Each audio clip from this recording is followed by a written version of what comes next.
शोएब साहब, अब सूरत हाल इस वक्त ये है कि एक और आईनी तशरीह के हवाले से अब अदालत से रुजू करने जा रही है गवर्नर पंजाब कि भाई चूंकि ऑब्वियसली उन्होंने असेंबली नहीं तोड़ी, फेयर इनफ, तो उनकी क्या एडवाइस जरूरी है इसमें या नहीं। लेकिन मेरा सवाल यह है कि सर इलेक्शन कमीशन को अभी तक क्या डेट अनाउंस करने की जो तारीख है वो उस तक कर देनी चाहिए थी। तो बाद की हम कानूनी मामलात में पड़ गए हैं कि अदालत से पूछ लें, आपस में मुशावरत कर लें।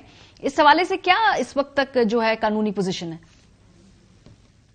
देखिए, पहली बात तो यह है कि जिसको कहते हैं ना फूए बदरा बहाना बिस्यार, जब नीयत नहीं होती कुछ काम करने की तो उसके लिए हजार बहाने हम घड़ते हैं, हजार तावीलें ढूंढते हैं, हजार रास्ते अडॉप्ट करने की कोशिश करते हैं।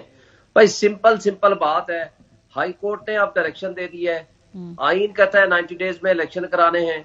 90 डेज के इलेक्शन कराने के अंडर आर्टिकल 105 एंड 224 पाबंद है ये इदारे। Election commission of Pakistan free and fair election कराने का पाबंद है, गवर्नर डेट देने का पाबंद है। अब हाई कोर्ट ने कह दिया कि जी इलेक्शन कमीशन उसमें डेट दे दे।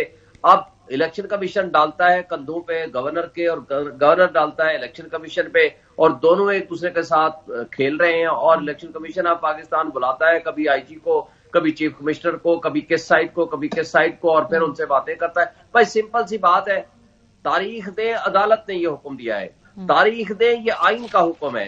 तारीख इसलिए दें कि 90 डेज से आगे आप 91 डेज में भी नहीं जा सकते, आपके पास ऑप्शन ही कोई नहीं सिवाय इस बात के। इलेक्शन कमीशन ऑफ पाकिस्तान इसलिए बनाया गया है आइन के तहत, उनकी पावर इसलिए दी गई है कि वो हर वक्त इलेक्शन के लिए तैयार रहे, और इस बात की कोई आइन ने कोई गुंजाइश नहीं छोड़ी कि वो 90 डेज से आगे लेकर जाए। और जहां तक इस बात का ताल्लुक है कि दो अलग अलग इलेक्शन होंगे जी, उस पर खर्चा पड़ेगा।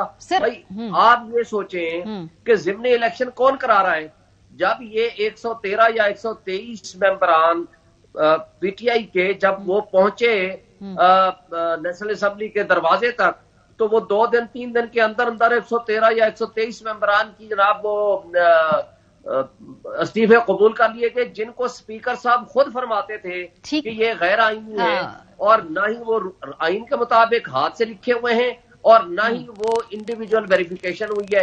अपनी ही रूलिंग के खिलाफ उन्होंने जिमनी इलेक्शन करा रहे, उस पे ना इलेक्शन कमीशन को यहाँ पे कॉन्फ्लिक्ट आ रहा है ना दो बातों का। लेकिन एक और बात जो भी अशतर साहब ने एक पॉइंट रेज किया, और ऑब्वियसली क्योंकि ये पहली मर्तबा ऐसा होने जा रहा है तो ये बाद में कानूनी इबाम आएंगे। वो सवाल वही है कि जी अगर इन सूबों में असेंबलियों के इलेक्शन होते हैं, लेकिन जब विफाक में इलेक्शन होगा तो ये हुकूमतें ऑलरेडी इलेक्टेड बैठी होंगी जो पहले इलेक्शन के प्रोसेस से आई हैं, तो फिर उसके बाद जो है वो शफाफियत कैसे इंश्योर करेंगे। उस वक्त एक ये प्रॉब्लम आएंगे, एडमिनिस्ट्रेटिव प्रॉब्लम भी आएंगे, कानूनी भी आएंगे, कॉन्स्टिट्यूशनल भी आएंगे, और पॉलिटिकल भी प्रॉब्लम्स आएंगे। पहली बात तो यह है कि ना ये पॉलिटिकल प्रॉब्लम है, ना कॉन्स्टिट्यूशनल प्रॉब्लम है, ना लीगल प्रॉब्लम है। मुझे ये बताएं कि इंडिया सबसे बड़ी जमहूरियत है, वहां नहीं हो रहे, हर साल इलेक्शन होते हैं, स्टेट्स के मुख्तलिफ तारीखों में होते हैं। दूसरी बात यह है कि आइन ने क्या कोई ऐसी कदगन लगाई है। तीसरी बात यह है कि ये अभी जो जिमनी इलेक्शन हुए थे, हमजा शहबाज साहब गवर्नमेंट में बैठे थे, वो चीफ मिनिस्टर थे, और उनके वालिद मोहतरम शहबाज शरीफ साहब वो प्राइम मिनिस्टर थे। वो 20 सीटों में से 16 सीटें पीटीआई ने वहां जीती हैं। असल प्रॉब्लम इनको ये नहीं है, असल प्रॉब्लम ये है कि अच्छा आज वफाक नहीं बैठी हुई इक़्तिदार में, आज तो इमरान खान साहब की या पीटीआई की कोई हुकूमत कहीं नहीं है। जब पीटीआई इलेक्शन मांग रही है तो ये मुस्तकबिल का तो बाद में सोचेंगे। भाई आज तो आपका इक़्तिदार है ना, आज तो आप उनको इलेक्शन दो। देखिए, जब आइन कोई पाबंदी लगाता है, आइन ने 90 डेज का कह दिया है, तो उसको आप अपनी तावीलात के जरिए प्रिजम्पशन की बुनियाद पर आप ये नहीं कह सकते कि हम आइन को मुअत्तल कर देते हैं, आइन के ऊपर अमल नहीं करते और उसके बाद देखेंगे कि क्या होता है। बहरहाल इस हवाले से पीपल्स पार्टी भी क्लियरली कह रही है जी कि आइन से छेड़छाड़ नहीं करने देंगे। कामरान मुर्तजा साहब हमारे साथ मौजूद हैं, और कामरान साहब का तो मौकफ हम पहले सुन चुके हैं। वो कहते हैं जी वक्त के ऊपर इलेक्शन होना चाहिए है। आपको कामरान मुर्तजा साहब लग रहा है कि इलेक्शन वक्त पे होते दिखाई दे रहे हैं? क्योंकि जो इस वक्त अब एक और कानूनी राय मांग ली गई है, इससे तो प्रोसेस इसका मतलब है कि थोड़ा और आगे जाएगा। ये 90 डेज के अंदर आइन तो ये कहता है, लेकिन प्रोसीजरल मामलात में लग नहीं रहा कि उस तरफ जा रहे हैं इश्यूज। देखिए, कंफ्यूजन मजीद बढ़ रहा है, और कंफ्यूजन बढ़ाने में जो है वो इमरान खान साहब भी उसके एक तरफ एक एंड पे उसके जिम्मेदार हैं। जिम्मेदार ये अब शेर शहीन साहब जो कुछ कह रहे थे वो उसमें जो जनरल इलेक्शन के हवाले से वो उनकी बात दुरुस्त नहीं है, मैं उनसे इख्तिलाफ करता हूँ। वो जो हमजा शहबाज का जो हवाला दे रहे थे, 20 सीटों का हवाला दे रहे थे, बाई इलेक्शन तो जो है ना वो आइन की स्कीम के तहत जो है वो मुमकिन है, मगर ये जनरल इलेक्शन 2 सूबों के हैं, ये बाई इलेक्शन नहीं है। तो यहाँ पे जो है ना एक बहुत बड़ा जो है ना एक क्यास जो है वो पैदा हो रहा है, और इसमें जो आइन बनाने वालों की शायद ध्यान में नहीं था कि हम इस तरह की हरकतें करेंगे या इस तरह की हरकत हो जाएगी किसी के पार्ट पे के 2 सूबों में हुकूमत तोड़ के बैठ जाएंगे और वहाँ जनरल इलेक्शन आ जाएंगे और बाकी जो है ना रिमेनिंग पार्ट पे। तो इस मामले को मैं पहले भी इनको अर्ज करता रहा हूँ, ये खाम खज्जत का अना का मसला बनाया हुआ है, इस मामले में बैठने की जरूरत है। 3 इश्यूज जो है वो इतने बड़े हैं जिसके ऊपर जब तक तमाम पॉलिटिकल पार्टीज नहीं बैठेंगी उस वक्त तक मामला सेटल नहीं होंगे। उनमें से एक मामला यही इलेक्शन का है और 2 मामले दहशतगर्दी से और मईशत से रिलेट कर रहे हैं। यहाँ पार्लियामान का सिस्टम है, पार्लियामान के सिस्टम में ये मैं नहीं कह सकता कि मुझे फलां की शक्ल पसंद नहीं है या फलां से मैंने हाथ नहीं मिलाना।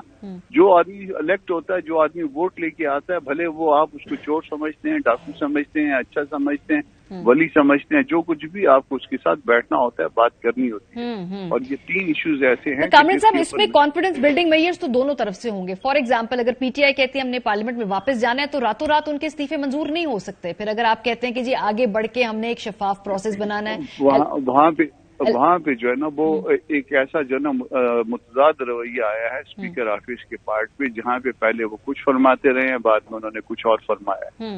तो वो मेरा ख्याल है कि ये इस्तीफे जो है ना रातों रात एक्सेप्ट करना और इस तरह से जो है ना ऐवान को एक हिस्से को खाली कर देना, चले उन्होंने वो इस्तीफे वापस ले लिए थे या लेना चाहते थे या जो कुछ भी करना चाहते थे, यहाँ पे अकोमोडेट करना चाहिए था, बावजूद इसके कि वो दस्तूर की मंशा कुछ और है। मगर जो ना वो इस पॉलिटिकल सिस्टम को, इस डूबते हुए पॉलिटिकल सिस्टम को लेके चलना जो है वो शायद जरूरी था, मगर किसी ने भी, दोनों तरफ से कोई भी जो है ना वो शायद एहतियात नहीं बरत रहा, और अगर एहतियात ना बरती तो इसका अच्छा खासा नुकसान हो। आपका खदशा क्या है कामरान मुर्तजा साहब? बिकॉज बिलावल साहब ने कल कहा जी कि आइन जो है उससे छेड़छाड़ की कोशिश है। आपको लग रहा है कोई ड्रास्टिक स्टेप, यानी कि आपको लग रहा है कि शायद ये बातें फिर सियासतदानों की और ये इलेक्शन के मामला हाथ से निकल जाएं?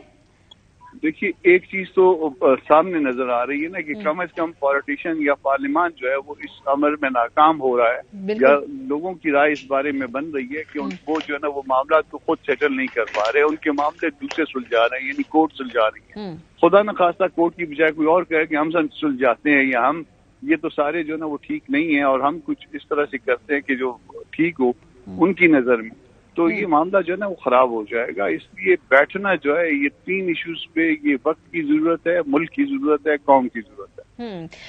अख्तर साहब, अब इशू ये है कि अगर फॉर एग्जांपल ये इलेक्शन के हवाले से अगर डेट तय नहीं होती तो उसके बाद जो अगली बात कर रहे हैं पीटीआई, वो कह रहे जी कि तौहीन इलेक्शन कमीशन और तौहीन अदालत का केस जो है वो तौहीन अदालत का केस इलेक्शन कमीशन के खिलाफ और गवर्नर के खिलाफ उसकी कार्रवाई वो शुरू कराएंगे। ये पॉसिबिलिटी है, और मैं सुन रही थी कानूनी राय तो ये भी है कि अगर इलेक्शन ना हो तो फिर ऑटोमेटिकली फिर उसके बाद जो है ये प्रोसीजर शुरू होता है कि भाई आपने एक तो अदालती फैसले की पाबंदी नहीं की, दूसरा अगर इलेक्शन वक्त पे नहीं हो तो फिर आइन शिकनी वाली बात पे भी वो गुफ्तगू करते हैं कि ये भी फिर प्रोसीजर उसके बाद हो जाएगा, इसके लिए हमें वेट करने की जरूरत नहीं पड़ेगी। I wish it was that easy, जिस तरीके से बातें पुट की जाती हैं और ये सारा कुछ हो रहा है।